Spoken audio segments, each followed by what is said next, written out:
Indiana Democrats, changes are coming to our party.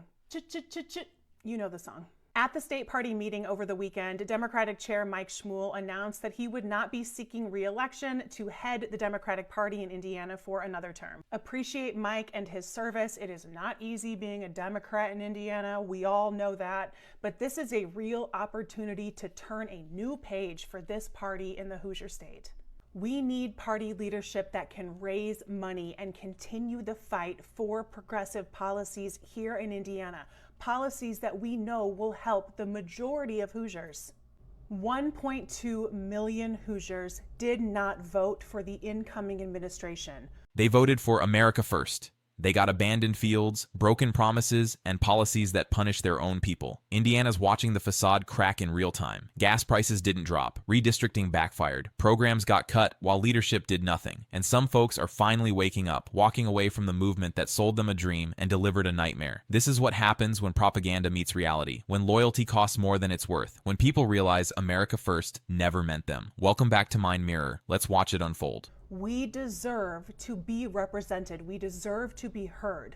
We also deserve a party that is going to hold bad actors responsible. Even if they are Democrats, they need to be held accountable for their abhorrent behavior. Predators know no party, y'all. Real talk. Leading a Democratic Party in deep red territory takes serious guts, but 1.2 million people voted against this administration in Indiana. That's not a rounding error. That's a city the size of Dallas saying, no thanks. And yet the National Party treats these states like they don't exist. No funding, no presence, no messaging. Then they act shocked when nobody shows up. Here's why this matters. When you abandon communities, someone else fills that void. And in Indiana, that someone was MAGA. They showed up, made promises, built community. Meanwhile, Democrats were nowhere. New leadership is a chance to rebuild. But only if there's actual investment behind it. I'm excited to follow this race. Let's see who's going to step up and run. Who is going to lead the Indiana Democratic Party of tomorrow? Trump supporter from Indianapolis here, and I just want to say that our gas prices are not down. They are higher. Comment and tell me where you're from and tell me if your gas prices are higher or lower. I'm tired of the lies. Campaign promises just hit pump prices, and the receipts don't lie. Gas prices aren't controlled by whoever's in office. Global oil markets, OPEC, refinery capacity. It's complicated economics, not campaign magic. But when you spend years promising cheap gas in exchange for votes, people eventually check. And when those prices stay high or go higher, trust evaporates. This person is tired of the lies. Good, that's step one. Because the lie wasn't just about fuel, it was about pretending complex problems have simple solutions. Anyone promising instant miracles without a boring technical plan, they're selling you nothing. We have some major breaking news. A top Republican in Indiana has just announced that he will be voting to block Donald Trump's attempts to redistrict the state after Donald Trump yesterday used the R slur in order to try to attack Governor Tim Walz. Here's the message just posted by Indiana State Senator Michael Bohacek. He has been silent on what he was going to do about the redistricting, and Donald Trump using the R slur was the final straw for him because he himself has a daughter with Down syndrome. As you can see here, he wrote the following. Many of you have asked my position on redistricting. I have been an unapologetic advocate for people with intellectual disabilities since the birth of my second daughter. Those of you who don't know me or my family might not know that my daughter has Down syndrome. This is not the first time our president has used these insulting and derogatory references, and his choice of words have consequences. I'll be voting no on redistricting. Perhaps he can use the next 10 months to convince voters that his policies and behavior deserve a congressional majority. Strong words there from the state senator. These comments by Donald Trump clearly hitting home with him. And this is a major revelation as Donald Trump has put immense pressure on Indiana Republicans to try to rig their maps and gerrymander their maps in order to try to get an advantage over the Democrats. And so far, the attempts to rig the maps by the Republicans have completely backfired, and Democrats are actually netting positive in the redistricting wars. Sometimes cruelty stops being abstract and becomes personal. That's when people finally draw the line. Senator Bohacek could overlook policy disagreements, political theater, questionable behavior, but using a slur that attacks his daughter's dignity, that's where loyalty ended. Politicians aren't supposed to be mindless party loyalists. They represent constituents and values. When leadership openly mocks people with disabilities, that's not politics. That's failed humanity. But there's an uncomfortable truth. It took his daughter being targeted for him to act. How many other harmful policies did he support before this this became personal. Still, credit matters. He stood up when it counted, and that vote has real consequences. Redistricting determines the playing field for a decade. Character isn't separate from policy. Eventually, that cruelty comes for someone you love, and by then, you've already helped build the system that hurts them. This all is sure to have major implications on the upcoming 2026 midterm elections. We're going to be following it all, so make sure you're following along, spread the word, and listen to the Midas Touch podcast for more. Here, we had candidates, MAGA candidates here in Indiana during the election who were sharing a lot of the anti-immigration propaganda, really crimes that were being committed by brown men against white women. And I was making some videos saying, hey, y'all, this kind of looks like white supremacy. This is pretty dangerous. We should be careful. I was really criticized pretty heavily for my stance on that. And yet we're seeing it come to fruition, because as soon as the Haitian migrant population was talked about in Springfield, Ohio, here in Logansport, Indiana, for example, we have our Lieutenant Governor, Micah Beckwith, candidate at the time, Micah Beckwith, he's now the Lieutenant Governor-elect. We have him using incredibly inflammatory and racist language against Haitian migrants who were here legally. I made the point again, hey, y'all, this may not be about legal or illegal. This is about brown people. And now, here we are.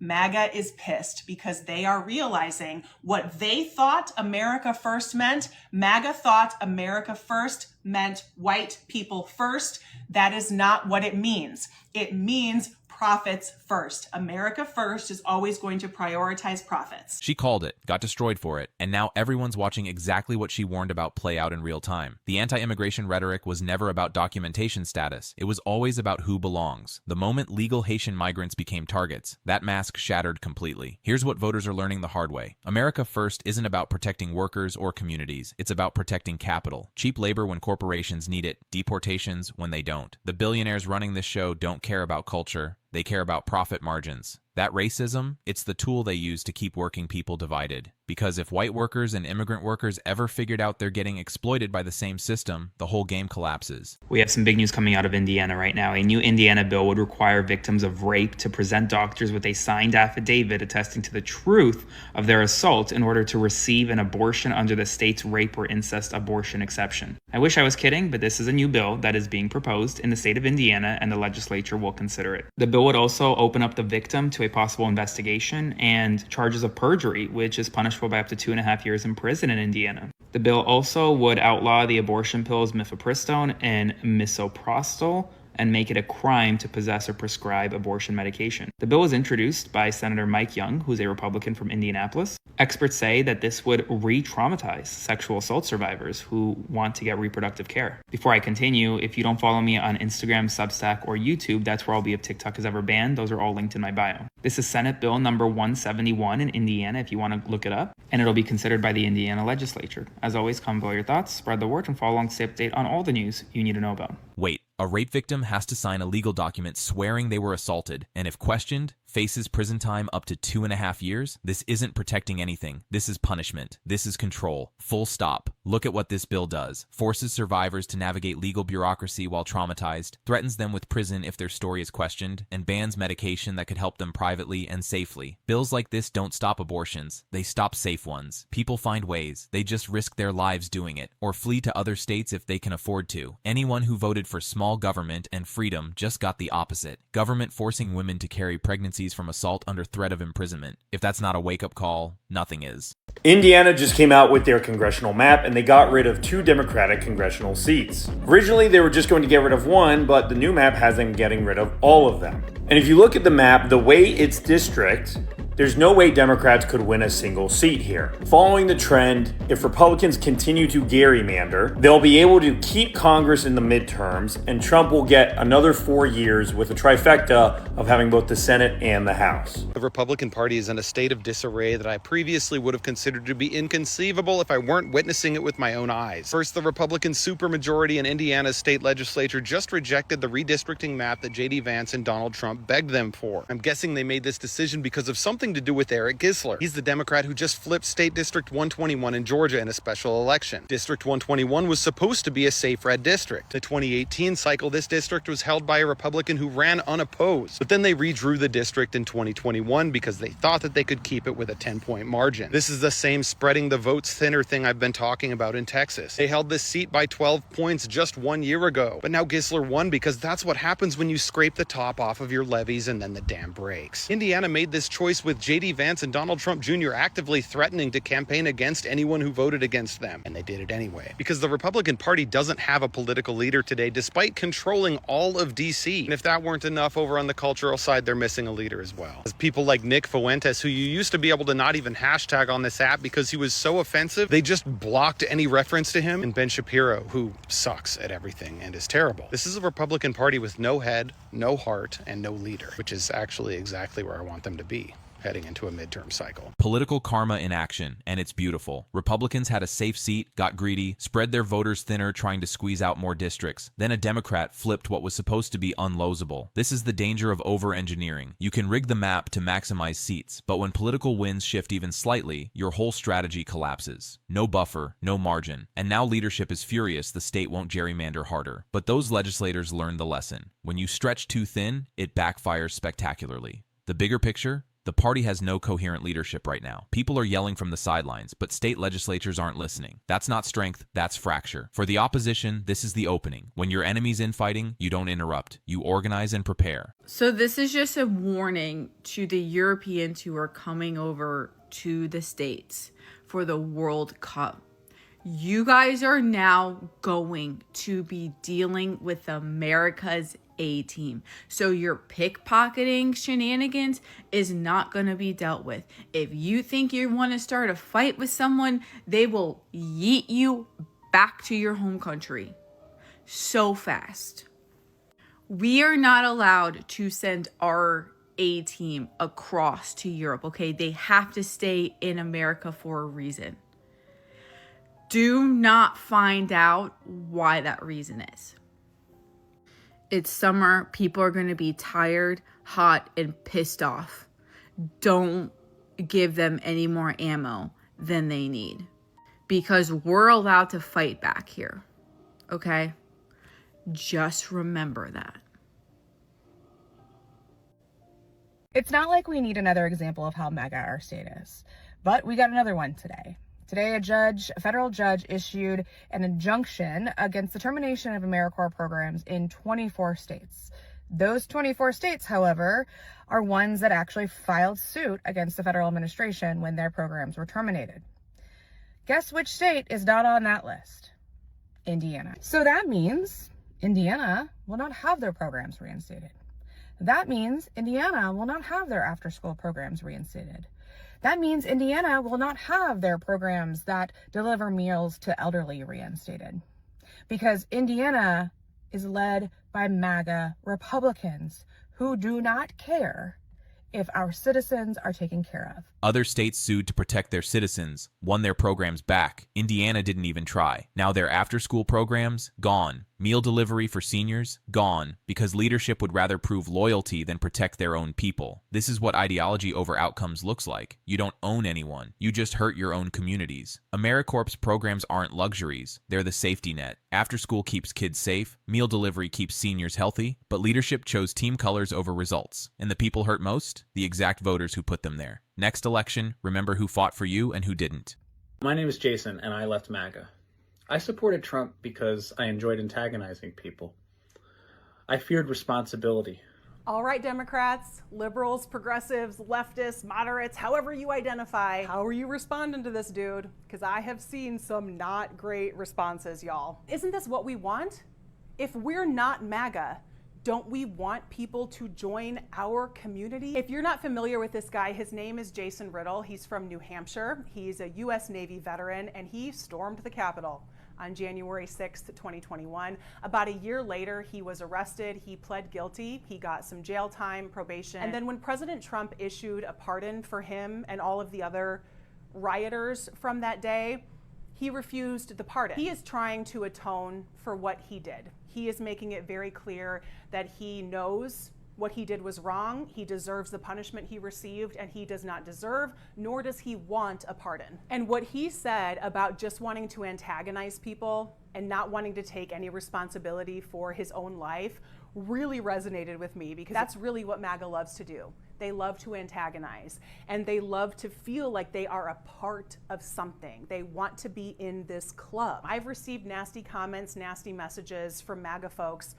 Totally expected. Those don't bother me. But I tell you, the comments and messages that do bother me are the ones that come from people who claim to be members of my own party, who claim to share my political ideology. And because they live in a blue state, it seems like they have been taught it's okay to treat people who live in red states like they are less than and they don't matter. Because I live in Indiana. I have lived here my entire life. And when I tell you that I understand MAGA, I understand why people would join that movement, I'm serious. The Democratic Party has largely abandoned us. We don't get any attention in national elections. Our Democratic candidates get very little support and very little funding.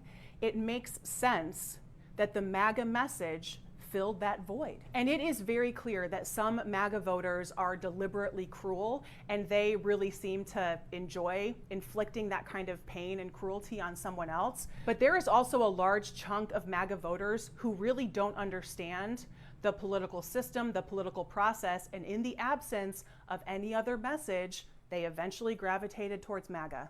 I get it. I watched how many white people in this state lost their minds after Barack Obama became the president. The anger, the racism, the white supremacy that has never been healed in the United States came back to the surface. We are reaping today what has been sown in this country for generations that we have never fully atoned for. I put a lot of responsibility on the shoulders of the National Democratic Party, and honestly on the shoulders of the mainstream media, if you want to call it that. Because these media companies and the executives and producers, et cetera, who are largely based in liberal bubbles in this country, they don't have any understanding of how us folks in red states are operating. They don't have any understanding of our struggles. And they have been loving over many years to treat Indiana like a sideshow exhibit. Like we are just something to laugh at. And ever since the presidential election, I've kind of been making the joke like, hey, we're all Indiana now. Honestly, if Kamala Harris was our president, those folks in those blue states would have felt very, very protected, and they still would have been ignoring what's happening in red states. Donald Trump winning a second term has shed a necessary light on what happens in red states, why it matters, why it's important, and why the people that live there are not disposable. And hopefully, if the anti-MAGA message is truly doing the job we want it to, there should be many more Jasons in the future. We have to be willing to recognize how powerful propaganda is and how so many people in this country have only heard the MAGA message for a very, very long time. And I really hope that many people will be able to find a way to treat future MAGA defectors the same way they would treat someone who finally leaves an abusive relationship or a high control group or religion, or someone who finally leaves active addiction, with empathy and compassion and open arms. This is the most critical moment in this video. Pay attention. Jason Riddle stormed the Capitol, got arrested, pled guilty. When offered a pardon, he refused, said he deserved his punishment. Some people on the left are mocking him, treating him like he's beyond redemption. That's how you lose. That's how movements collapse. If we want to defeat this ideology, people need to be able to leave. And when they do, it has to be safe for them to stay gone. If they get attacked after escaping, they'll go right back. She nails it. This movement functions like a cult. It fills voids, provides community, gives purpose. Leaving takes genuine courage. Yes, accountability matters. Jason faced consequences. But once someone's genuinely changing, that's when you extend a hand, not a fist. Democrats abandoned red states. No funding, no message, just empty space. And that movement filled it, showed up, built community, made promises. If you want people to leave a toxic movement, give them somewhere better to go. That means empathy, understanding, real investment. Treat defectors like people leaving abusive relationships, with compassion, open arms. Jason's trying. That matters. If we can't celebrate growth, we're not serious about winning. We're just serious about moral superiority while losing every battle that counts. Indiana, a preview of what's coming everywhere. Broken promises, gerrymandering backfiring, programs cut, people walking away. These contradictions are spreading. The realization that the promises were always lies. criticize, it's tempting to mock, but underneath is an opportunity to rebuild, to invest in forgotten communities, to welcome people ready to leave, to folks in red states, keep going, to people walking away, welcome back. Drop a comment. Should we welcome defectors? What do abandoned communities need? Like, share, subscribe. See you next time on Mind Mirror.